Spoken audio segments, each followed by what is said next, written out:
To do a blind hem stitch, you're going to be reaching for foot number 3 and stitch number 14 in the Essential Stitches menu.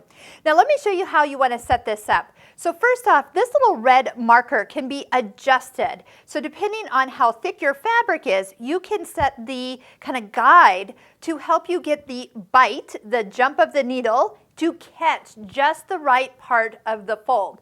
I want to show you how to set that up for a perfect blind hem. So first off, a blind hem starts with the final hem of the item.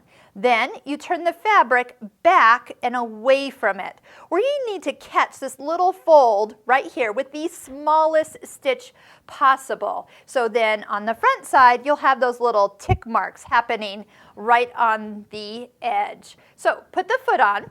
Now this stitch, as it starts, it's going to start in the right needle position. So that means that I need to cycle through a couple stitches before I can see my needle jumping to the side. Just one stitch here. So now my needle is hovering above right where it's going to come down. So what I can do is actually bring that needle down just enough, and I want to see if it will catch the fold. Now, as you get really close to the fabric, you can see whether it is or not.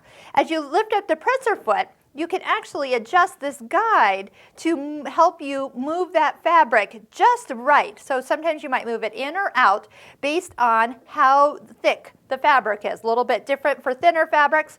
And then you just want to make sure that as it stitches, that little jump of the needle catches the fold. So I'm just going to keep the fold running right up against that little red marker. I think I'm catching it just barely. That's the idea anyway.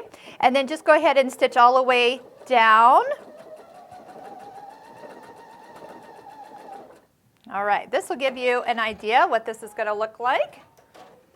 All right, so as I stitched, I did barely catch it right there. So what I'm looking for is just those nice little tick marks on the front. And the smaller the better. Of course, I might have gotten too small. It might not have caught right there. Nope. So I might adjust this just a hair, move the mark a little bit to the right. That way my fabric would come a little bit closer to the edge and my bite would come a little bit deeper. With matching thread, you wouldn't see that anyway.